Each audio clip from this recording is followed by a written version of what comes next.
우리가 고난 주간에 고난에 대해서 탐구한 그 시간 동안에 요한복음은 꽤 많이 지나서 이제는 마지막 장을 보고 있습니다.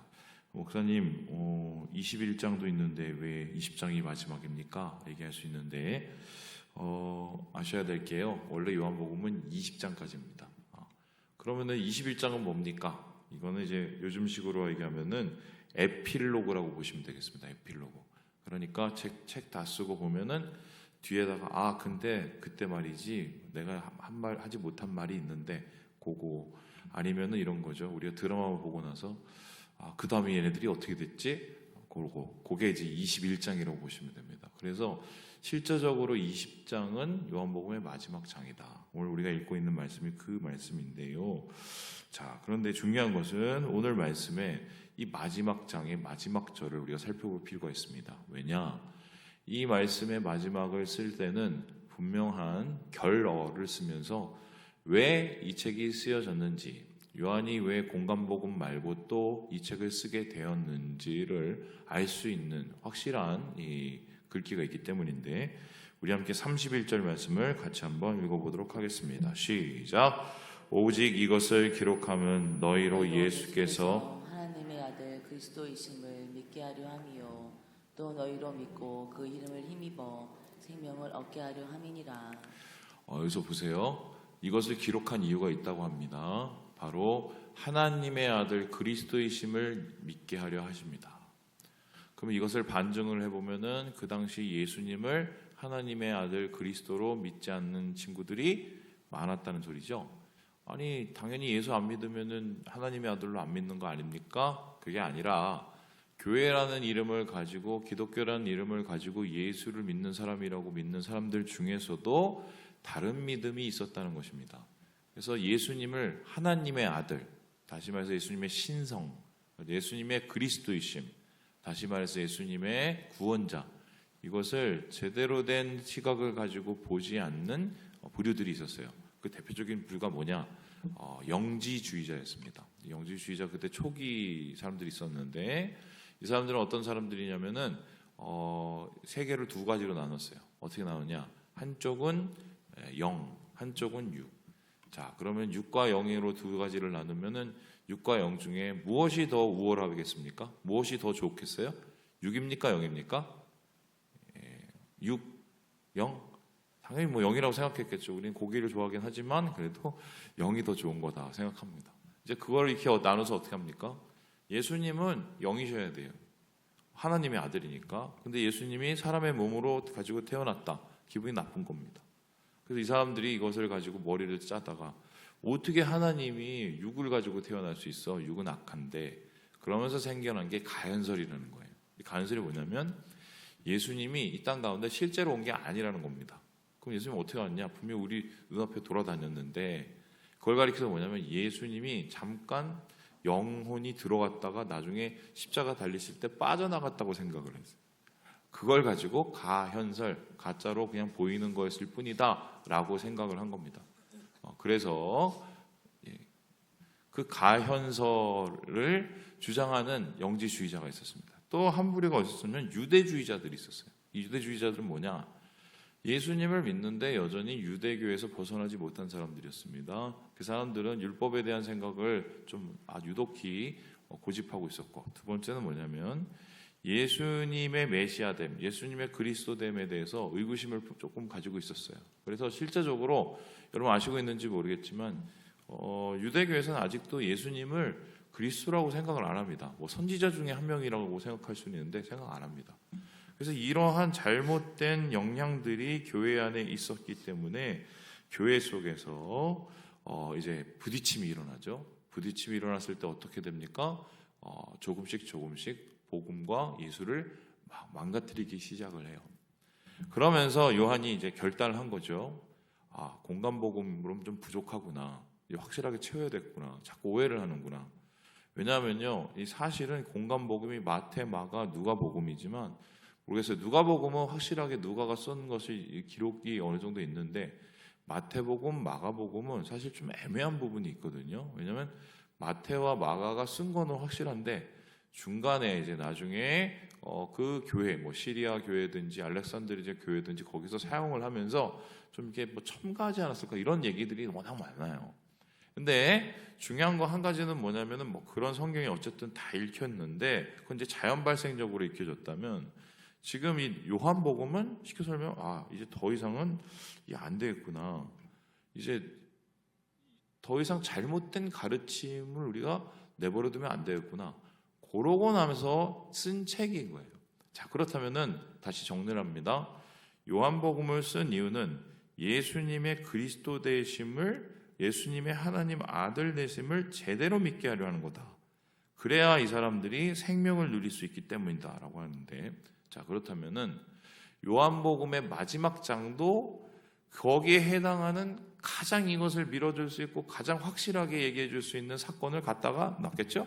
그 사건이 누구냐? 다름 아니라 도마 이야기입니다. 그러면 이게 어떤 얘기인지 한번 보겠습니다. 우리 함께 24절의 말씀을 같이 한번 읽어보도록 하겠습니다. 시작. 12 제자 중에 하나로서 디두모라 불리는 도마는 예수께서 오셨을 때에 함께 있지 아니한지라. 도마를 가리켜서 우리가 뭐랍니까? 앞에 그냥 예수님 제자가 아니라 뭐가 많다고 그러죠? 의심이 많아요. 그래서 도마는 항상 욕을 바가지로 먹고, 도마 저 인간은 의심이 너무 많아. 그래서 왜 의심이 많냐? 그 다음 절 때문인데, 우리 같이 읽어보죠. 시작. 다른 제자들이 그에게 이르되 우리가 주를 보았노라 하니, 도마가 이르되 내가 그의 손에 못자국을 보며 내 손가락을 그 못자국에 넣으며 내 손을 그 옆구리에 넣어보지 않고는 믿지 아니하겠노라 하니라. 아니 굳이 예수님 오셨는데 부활했다고 우리가 다 얘기했는데 왜 그걸 안 믿고 말이야. 예수님 와갖고 굳이 뭐 예수님한테 진짜요 가짜요 물어보고, 그 예수님이 오죽했었으면 자기 창자국 보여주고 못자국 보여주고, 그게 무례한 거 아니야? 아니 이런 의심 많은 제자 같으니 이러면서 의심 많은 도마가 돼버렸습니다. 진짜일까요? 자, 그러면은 질문해 보겠습니다. 다른 제자들은 예수님을 보고 다 예수님을 알아보고 예수님의 부활하심을 믿었을까요? 처음에요? 오늘 말씀에 잘 나와 있지 않지만은 여기 볼까요? 19절에 보세요. 유대인들을 두려워서 모인 곳에 문을 닫고 숨어 있었습니다, 이 사람. 그런데 이 사람들 어떻게 합니까? 예수님께서 갑자기 벽을 뚫고 들어오셨어요. 뭐 어떻게 했는지 잘 모르겠지만 제가 볼 때 이제 4차원의 세계에 계시니까 영웅적인 세계를 넘어서죠. 벽을 뚫고 들어오셔서 이 제자들한테 뭐라고 합니까? 샬롬, 평강이 있을지다 그랬어요. 그랬는데 그 제자들의 반응이 어떻게 해요? 와, 할렐루야, 막 기뻐하다. 이렇게 얘기한 것 같지만 사실은 되게 놀랐을 겁니다. 왜요? 벽을 뚫고 들어오셨고, 그다음에 예수님이 진짜 예수님의 모습하고 너무 달랐기 때문이에요. 왜 달랐을까?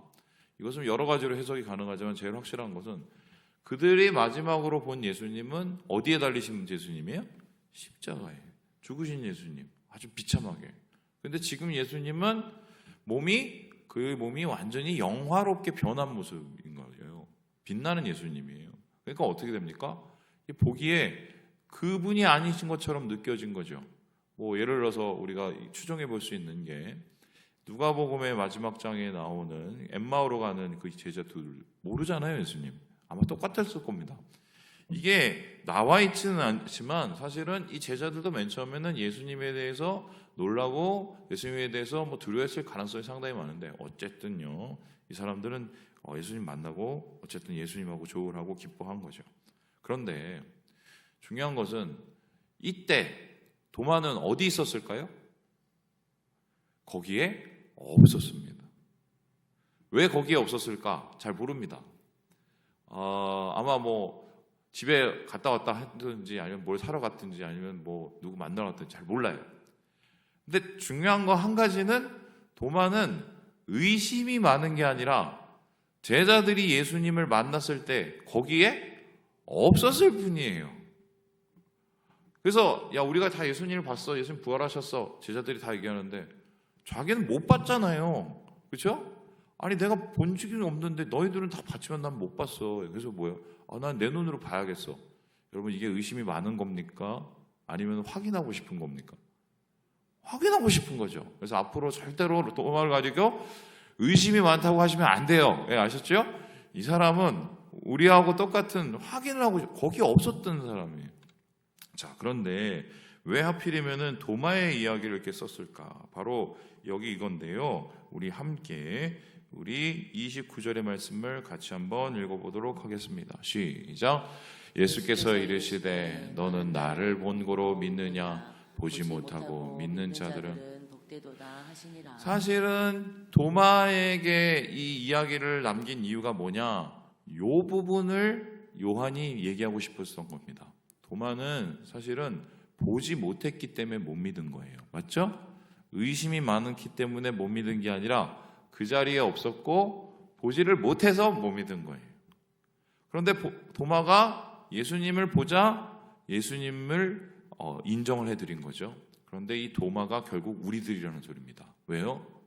자, 여기서 혹시 예수님 얼굴 보신 분, 예수님 만나보신 분 없죠? 다 우린 도마들이에요. 도마의 후손이다. 왜요? 보지 못하는데 믿어야 되는 사람들이에요. 특별히 이 요한이 이 글을 썼을 때가 한 90년 이후라고 볼 수 있는데 그 당시만 하면은 1세대 이 제자들 혹은 뭐 예수님 따르던 사람들이 많이 돌아가시거나 아니면 순교당하고 막 이런 때거든요. 그리고 이제 2세대의 신앙인들이 일어났을 텐데 2세대 신앙인들의 공통점은 뭐냐면 예수님을 본 적이 없어요. 그러니 도마 같은 존재예요. 듣기는 많이 들었어. 근데 의구심이 있어. 그런데 그러면 그들은 어떻게 해야 될까? 그래서 요한복음이 써진 거예요. 보지 못하고 믿어야 되는 사람들을 위해서, 도마 같은 사람들을 위해서. 그러면 도마 같은 사람들이지만 우리가 진정한 믿음을 그래도 갖게 되면 이건 우리에게 큰 복이 된다. 요 얘기를 하고 싶었던 겁니다. 자, 그러면 질문요. 도마가 거기 없어서 예수님을 보지 못해서 못 믿었던 거다. 그런데 도마는 어쨌든요, 나중에 예수님을 알아보고 예수님을 믿게 되었습니다. 자, 그러면 우리는 어떡하라는 소리냐? 도마는 봤는데, 그럼 우리는 언제 만나냐? 주님 오실 때 만나냐? 근데 여기에 대해서는 아주 흥미로운 대답을 할 수가 있습니다. 그게 뭐냐? 우리 함께 27절의 말씀을 같이 한번 읽어보도록 하겠습니다. 시작. 도마에게 이르시되 내 손가락을 이리 내밀어 내 손을 보고 내 손을 내밀어 내 옆구리에 넣어보라.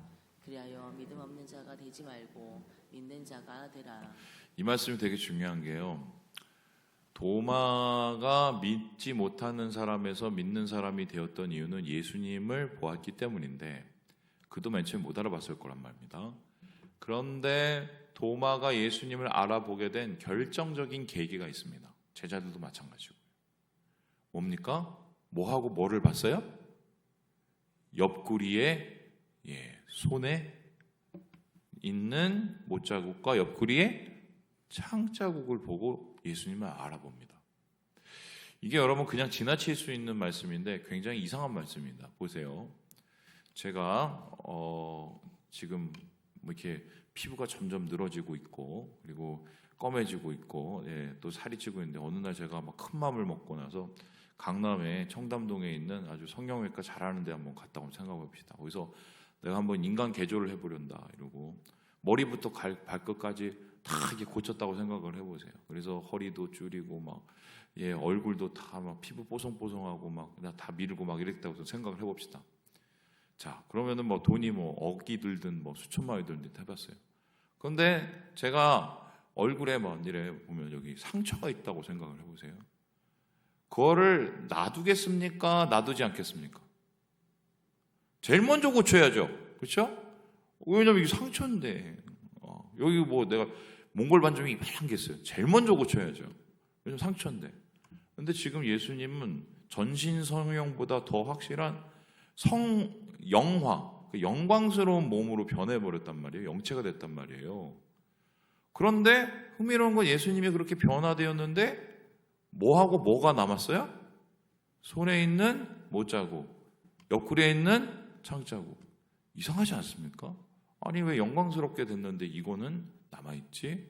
근데 흥미로운 건 제자들이 요거를 보고 예수님을 알아봅니다.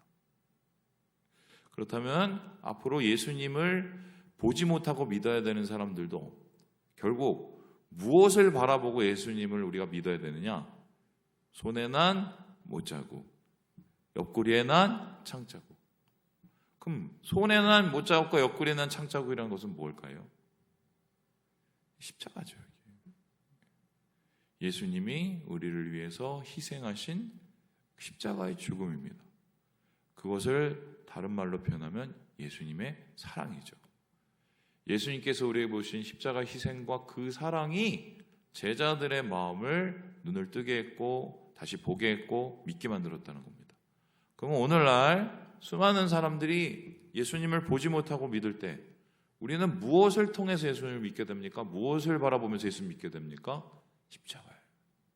우리를 위해서 못 박히시고 창에 찔리시고 자신의 목숨을 내어주시고 고통을 당하신 예수님의 십자가 희생, 그 큰 사랑을 바라보면서 우리가 믿어야 된다. 요한복음은 요 얘기를 하고 있었던 겁니다. 그래서 그 십자가를 통과하기 위해서 예수님은 어떻게 해요? 육체적인 고통을 다 겪으시고 하나님과의 단절의 고통을 느끼시고 하지만 우리를 위해서 부활하신, 이게 결과적으로 믿음의 가장 중심의 내용이 되어야 되고 그것을 통해서 예수님을 보지 못한 사람들도 믿을 수 있다. 그게 복이다. 이 얘기를 하고 있는 것입니다. 그래서요, 이렇게 십자가의 사랑을 경험하게 된 도마가 예수님을 믿게 되었고요. 여기서 아주 중요한 고백을 하게 되는데 우리 함께 28절의 말씀을 같이 한번 읽어보도록 하겠습니다. 시작. 도마가 대답하여 이르되 나의 주님이시오 나의 하나님이시니이다. 이게요 결론입니다. 요한복음의 결론. 요한복음이 말하고 싶은 말을 한 줄로 적어라. 그러면 나의 주님 뭐예요? 나의 하나님. 나의 주님이라는 것은 내 인생의 주님이시고 창조 주님이신 하나님이라시고 나의 하나님. 여기 빠진 게 있죠. 분명히 하나님의 아들이었는데 하나님이라고 그러죠. 어떻습니까? 우리의 진정한 한 분이신 우리가 섬겨야 될 삼위일체 하나님. 이걸 가리키는 거예요. 그래서 신앙 고백이라는 것은 무엇이냐? 요한복음에 나오는 이 도마의 경우처럼 십자가를 통해 하나님의 아들이신 예수를 만나고 예수를 만남을 통해서 우리의 주님으로 받아들이는 것, 주인으로 받아들이는 것. 이게 신앙이에요, 신앙. 그래서 바로 이것을 얘기하기 위해서 이렇게 어려운 요한복음을 썼다.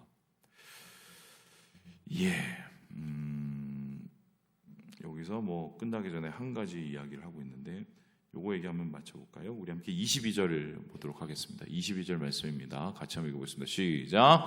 이 말씀을 하시고 그들을 향하사 숨을 내쉬며 이르시되 성령을 받으라. 제자들에게 십자가의 모습을 보이실 뿐만 아니라 성령을 주신다고 약속하셨고 성령을 실제적으로 주셨죠. 이게 오순절에 이루어졌지만 근데 흥미로운 거 여기 숨을 내쉬죠. 그래서 예전에는 어떤 학자가 숨을 내는 게 제자들이 자기를 못 알아보고 막 벌벌 떠니까 성령을 받아라 이렇게 얘기하시는 분인데 그거 아니에요. 어쩌면 네페시라는 이 단어는 푸뉴마티 이게 이제 히브리어고 이제 헬라어인데 이게 뭐냐면 숨이라는 단어가 성령이라는 단어하고 똑같은 거예요.